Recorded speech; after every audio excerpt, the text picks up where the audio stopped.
João capítulo 3. Havia um fariseu chamado Nicodemos, que era líder dos judeus. Uma noite ele foi visitar Jesus e disse: Rabi, nós sabemos que o Senhor é o mestre que Deus enviou, pois ninguém pode fazer esses milagres se Deus não estiver com ele. Jesus respondeu: Eu afirmo ao Senhor que isto é verdade. Ninguém pode ver o reino de Deus se não nascer de novo. Nicodemos perguntou: Como é que um homem velho pode nascer de novo? Será que ele pode voltar para a barriga da sua mãe e nascer outra vez? Jesus disse: Eu afirmo ao Senhor que isto é verdade. Ninguém pode entrar no reino de Deus se não nascer da água e do Espírito. Quem nasce de pais humanos é um ser de natureza humana. Quem nasce do Espírito é um ser de natureza espiritual. Por isso não fique admirado, porque eu disse que todos vocês precisam nascer de novo.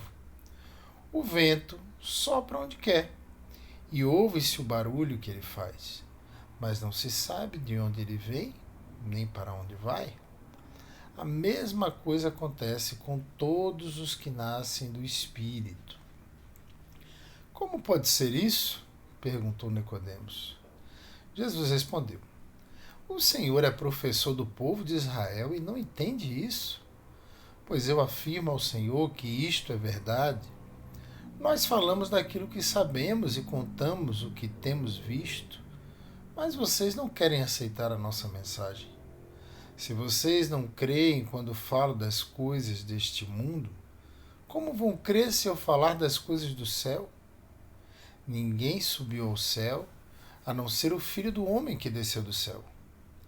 Assim como Moisés, no deserto, levantou a cobra de bronze numa estaca, assim também o Filho do Homem tem de ser levantado, para que todos os que creem nele tenham a vida eterna. Porque Deus amou o mundo tanto que deu seu único Filho para que todo aquele que nele crê não morra, mas tenha a vida eterna. Pois Deus mandou o seu Filho para salvar o mundo e não para julgá-lo. Aquele que crê no Filho não é julgado, mas quem não crê já está julgado, porque não crê no Filho único de Deus. E é assim que o julgamento é feito. Deus mandou a luz ao mundo, mas as pessoas preferiram a escuridão, porque fazem o que é mal. Pois todos os que fazem o mal odeiam a luz e fogem dela, para que ninguém veja as coisas mais que eles fazem. Mas os que vivem de acordo com a verdade procuram a luz, a fim de que possa ser visto claramente que as suas ações são feitas de acordo com a vontade de Deus. Depois disso, Jesus e os seus discípulos foram para a região da Judéia. Ele ficou algum tempo com eles e ali ele batizava as pessoas. João também estava batizando em Enom, perto de Salim, porque lá havia muita água. João ainda não tinha sido preso. Alguns discípulos de João tiveram uma discussão com um judeu sobre a cerimônia de purificação. Eles foram dizer a João: Mestre, aquele homem que estava com o senhor no outro lado do Rio Jordão está batizando as pessoas. O senhor falou sobre ele, lembra? E todos estão indo atrás dele. João respondeu: Ninguém pode ter alguma coisa se ela não for dada por Deus. Vocês são testemunha de que eu disse: Eu não sou o Messias, mas fui enviado adiante dele. Num casamento, o noivo é aquele a quem a noiva pertence. Um amigo do noivo está ali e o escuta e se alegra quando ouve a voz dele. Assim também o que está acontecendo com Jesus me faz ficar completamente alegre.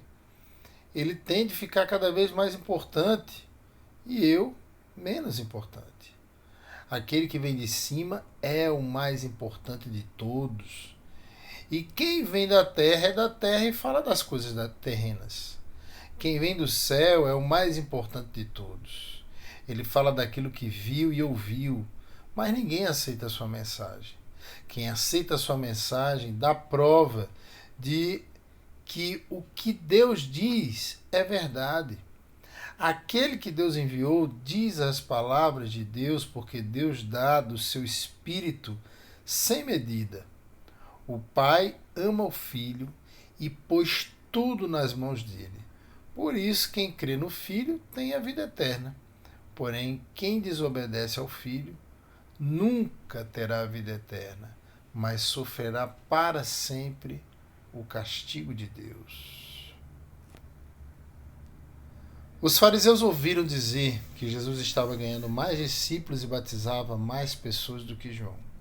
De fato, não era Jesus quem batizava, e sim os seus discípulos. Quando Jesus ficou sabendo disso, saiu da Judéia e voltou para a Galiléia.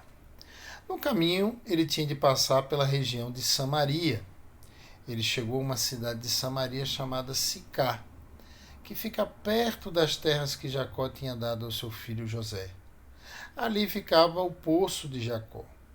Era mais ou menos meio-dia quando Jesus, cansado da viagem, sentou-se perto do poço. Uma mulher samaritana veio tirar água e Jesus lhe disse: "Por favor, me dê um pouco de água." Os discípulos de Jesus tinham ido até a cidade comprar comida. A mulher respondeu: "O Senhor é judeu e eu sou samaritana. Então como é que o Senhor me pede água?" Ela disse isso porque os judeus não se dão com os samaritanos. Então Jesus disse: "Se você soubesse o que Deus pode dar e quem é que está lhe pedindo água, você pediria e ele lhe daria a água da vida." Ela respondeu: "O senhor não tem balde para tirar água e o poço é fundo. Como é que vai conseguir essa água da vida? Nosso antepassado Jacó nos deu este poço. Ele, os seus filhos e os seus animais beberam água daqui. Será que o senhor é mais importante do que Jacó?" Então Jesus disse: "Quem beber desta água terá sede de novo. Mas a pessoa que beber da água que eu lhe der nunca mais terá sede. Porque a água que eu lhe der se tornará nela uma fonte de água que dará vida eterna." Então a mulher pediu: "Por favor, me dê dessa água. Assim eu nunca mais terei sede e não precisarei mais vir aqui buscar água." "Vá buscar seu marido e volte aqui", ordenou Jesus. "Eu não tenho marido", respondeu a mulher. Então Jesus disse: "Você está certa ao dizer que não tem marido, pois já teve 5, e este que você tem agora não é de fato seu marido. Sim, você falou a verdade." A mulher respondeu: "Agora eu sei que o senhor é um profeta. Os nossos antepassados adoravam a Deus neste monte. Mas vocês, judeus, dizem que Jerusalém é o lugar onde devemos adorá-lo." Jesus disse: "Mulher, creia no que eu digo. Chegará o tempo em que ninguém vai adorar a Deus nem neste monte, nem em Jerusalém. Vocês, samaritanos, não sabem o que adoram, mas nós sabemos o que adoramos, porque a salvação vem dos judeus. Mas virá o tempo, e de fato já chegou, em que os verdadeiros adoradores vão adorar o Pai em espírito e em verdade, pois são esses que o Pai quer que o adore. Deus é espírito, e por isso os que o adoram devem adorá-lo em espírito e em verdade." A mulher respondeu: "Eu sei que o Messias, chamado Cristo, tem de vir, e quando ele vier vai explicar tudinho para nós." Então Jesus afirmou: "Pois eu que estou falando com você, sou o Messias." Naquele momento chegaram seus discípulos e ficaram admirados, pois ele estava conversando com uma mulher. Mas nenhum deles perguntou à mulher o que ela queria. E também não perguntaram a Jesus por que motivo ele estava falando com ela. Em seguida, a mulher deixou ali o seu pote, voltou até a cidade e disse a todas as pessoas: venham ver o homem que disse tudo o que eu tenho feito. Será que ele é o Messias? Muitas pessoas saíram da cidade e foram para o lugar onde Jesus estava. Enquanto isso, os discípulos pediam a Jesus: Mestre, coma alguma coisa. Jesus respondeu: Eu tenho para comer uma comida que vocês não conhecem. Então os discípulos começaram a perguntar uns aos outros: Será que alguém já trouxe comida para ele? A minha comida, disse Jesus, é fazer a vontade daquele que me enviou e terminar o trabalho que ele me deu para fazer. Vocês costumam dizer: daqui a 4 meses teremos a colheita. Mas olhem e vejam bem os campos. O que foi plantado já está maduro e pronto para a colheita. Quem colhe recebe seu salário. E o resultado do seu trabalho é a vida eterna para as pessoas. E assim, tanto o que semeia como o que colhe se alegrarão juntos. Porque é verdade o que dizem: um semeia e outro colhe. Eu mandei vocês colherem onde não trabalharam. Outros trabalharam ali e vocês aproveitaram o trabalho deles. Muitos samaritanos daquela cidade creram em Jesus porque a mulher tinha dito: Ele me disse tudo o que tenho feito. Quando os samaritanos chegaram ao lugar onde Jesus estava, pediram a ele que ficassem com eles. E Jesus ficou ali 2 dias. E muitos outros creram por causa da mensagem dele. Eles diziam à mulher: agora não é mais por causa do que você disse que nós cremos, mas porque nós mesmos o ouvimos falar e sabemos que ele é de fato o Salvador do mundo. Depois de ficar 2 dias ali, Jesus foi para a região da Galiléia, pois, como ele mesmo disse, um profeta não é respeitado na sua própria terra. Quando chegou a Galiléia, os moradores dali o receberam bem. É que eles tinham ido à festa da Páscoa em Jerusalém e tinham visto tudo o que Jesus havia feito lá. Jesus voltou a Caná da Galiléia, onde havia transformado a água em vinho. Estava ali um alto funcionário público que morava em Cafarnaum. Ele tinha em casa um filho doente. Quando ouviu dizer que Jesus tinha vindo da Judéia para a Galiléia, foi pedir a ele que fosse a Cafarnaum e curasse o seu filho, que estava morrendo.